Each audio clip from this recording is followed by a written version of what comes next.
What up, you amazing hackers? It's your boy, the Humble Hacker from Chi-Town, Shy Ronan, aka Roro, back with another video walkthrough. And today, this is going to be a vulnerability type series. And for this module, we're going to be going over Directory Traversal. Now, what is Directory Traversal? It is being able to manipulate an application's parameter to the point where you can navigate through the target's actual file system. When you're navigating a web page, it contains links that the page is designed to navigate you to. There's other files that it has that reveal areas that we are not able to really go to, or Google Docs are unable to spider, which is robot.txt. This is one place to find directories and endpoints that we can go to, or otherwise also discover parameters that we can utilize as well. On top of that robot.txt file, we also have the actual source code that we can look through to see if files are saved or in a certain name or in a certain path, or if there's parameters that we can't see from the actual rendered web page perspective of where a file location might be at. So if you upload an image, we won't see the parameter file name, the name of a file on the actual web app, but if you look at the source code, we'll be able to see it there. So another way to look at it is think of it as being invited to a house, and the host points out every place that you can see that is accessible to you. So they show off the living room, show off the dining room, show off the kitchen, show off the direction to the garage, show you where the refrigerator in the back patio is at. They show you the stairs that they have to show where everybody who lives in the house sleeps at, but you're not able to go to. On top of showing you other rooms where doors are closed, we're saying you have no access to any of these areas. Directory traversal is basically a way of telling the homeowner to go screw, because I do what I want. And we're going to go ahead and find stuff that we ain't supposed to be looking for. Now, when it comes to that, we ask ourselves two different questions. One, how can we find vulnerable points to where we can just open that door with no problem? And also, how can we use a parameter to manipulate or read data on an application? This is what this module is going to be covering. Now, there's a lot of places where we can find parameters that we can do stuff with, and those are found by either manual navigation, by fuzzing parameters that we do find, reading JavaScript files, as well as reviewing the source code as well. So, that basically summarizes what this module is going to be about, and without any further ado, let's hit it. Alright, so let's get into it. As far as Directory Traversal is concerned, here's the start of our labs here, which is being able to read arbitrary files via Directory Traversal. So, we have a parameter file name, and in this parameter file name is designed to read files from a specific directory where files are stored in said specific directory, and is pulled to display what those files are from that specific directory. So for this case, we see that when the parameter file name is called, it's looking for 218.png. It looks for the file path that is designed to look for said 218.png file, and then present that over to the user, as it explains here. So this will do like a load image, and it'll take that file name and then show us the contents of that. Now, what we can also do, if this parameter is vulnerable, take that exact same concept of forcing the application to read from a specific directory, but say, I want you to read from somewhere else. So here, we do basically a change directory. We're going up 3 directories in order to read the Etsy password files. So think of that as this here. We have we navigate over to our main path. Say, for example, that this is where like an application is supposed to be looking for files at. What we basically are doing is saying to go back 1, 2, 3, go to the root folder, and then show me the contents of the Etsy password files. So let's get into that joint right here. Go ahead and open up this lab. Right? Okay, so we got the lab open. And again, we never take what's on an application at face value, meaning we don't just put all of our focus on what we can see in front of us. We have to look for what's also behind this app. So here we have a product ID right here, right? Let's get everything straight. For actually, let's see if we can do it without utilizing burp. So we don't see anything to really click on. We have an option to go back to return to list. We have a clickable home, but we don't see any other parameters other than this right here, the product ID. So let's look at our source code, go over to source code right here, and see what we can find. All right, cool. So let's scroll down, scroll down, scroll down. All right, here. What is this? We have an image. We have an image path with a file name path here. So let us see if we could take this file name path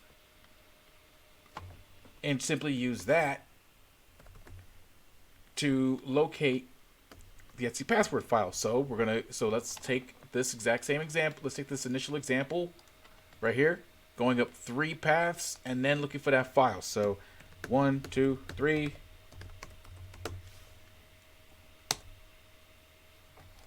Okay, so it's saying we're missing a product. So let's change that to here.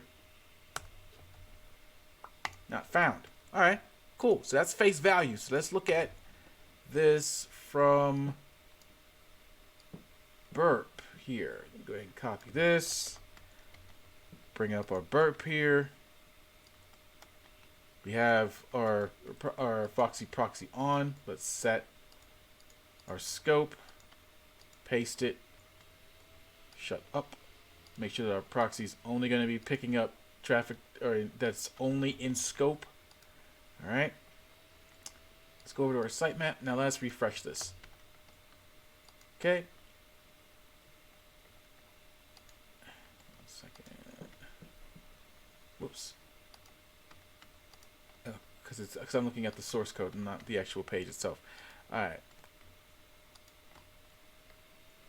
So here we are, right? So let's take this and let's open this image into a new tab. Where's our view page source at? Can we see that? No, but we can inspect it with developer tools. So here we see the path to where this is. And also a good tip is to keep developer tools open. So you can also see behind the scenes on what these might have in them. All right, so let's see here. Let's take this path, right? Okay, we have it already here. So what I want to do is let's go to our proxy intercept. Let's capture this request here and tinker with it. All right, cool. So let's go ahead and put this in the repeater right there. Now let's get rid of this and see if we can mess with this parameter. So let's see what we get. And here we are. We have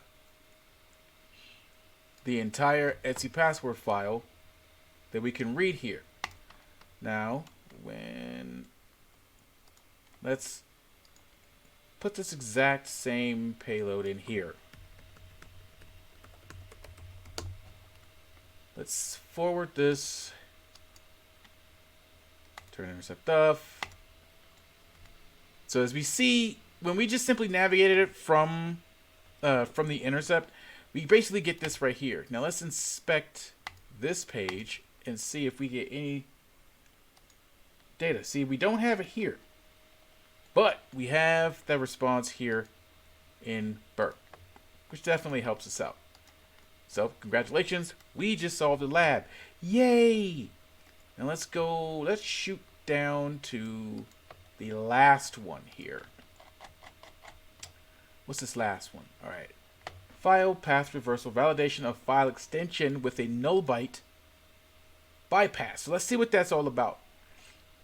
So it looks like that here we're doing the exact same thing, changing the directory by 3 paths, calling the Etsy password file, but adding, but if this path or if this parameter is looking for a specific file type, then we simply add a null byte in it with a generic file extension, and it should go, oh, okay, let me look for this file here as a PNG file, which should trick the target to presenting us with the actual Etsy password file itself. So let's go ahead and right click that, go right up in her. Let's go ahead and add that. So let's keep our eye out on this payload here. So I'm not gonna copy it yet. I just want to wait till this lab opens. Okay, we got the lab open. Let's go over her. Get rid of these. Get the hell off my screen. Change our scope. Simply highlight, edit, paste. Okay. Go back to our sitemap. Make sure our VoIP is on. And go. Alright, cool. So now let's look at, actually confirm our traffic is in burp now, which yes it is. Alright, so let's go ahead and pick another item here. Alright, we don't have anything other to click on. And we have a product ID, and that's basically it. So what we have to do is this lab contains a file path traversal vulnerability and a display of product images. So the application validates that the supplied file name ends with the expected file extension. So that's going to be a little bit tricky. So let's see what file. Let's see if we can tinker with this one. Okay, go back over to our view page source. Okay, we have our file name here. All right. Now let us capture this request. Go to our proxy, intercept is on, refresh, take our capture, put that into the repeater. Alright, cool. So now that we got it in the repeater, what were we looking for? Now we can copy this payload here, go right up to VoIP, change this, and see what we get. See if we get a response or not. Let's send that request. Okay, no such file. Alright. So let us go up 3 paths. Okay, get rid of that extra slash. Try this again. And blammo. Able to read the Etsy password file. So that's how that vulnerability goes. It's trial and error, basically. It's looking for this, going through every avenue, trying to dig as deep as we can in order to find any type of parameter that we can manipulate the page with. So the only two that we had initially was simply parameter. I mean, not parameter, but product ID, which is obviously the name of the product that's on the page, and that was it. So if we use so when using burp, also keep in mind that it's never going to give you the answers that you need. So don't pay attention to these.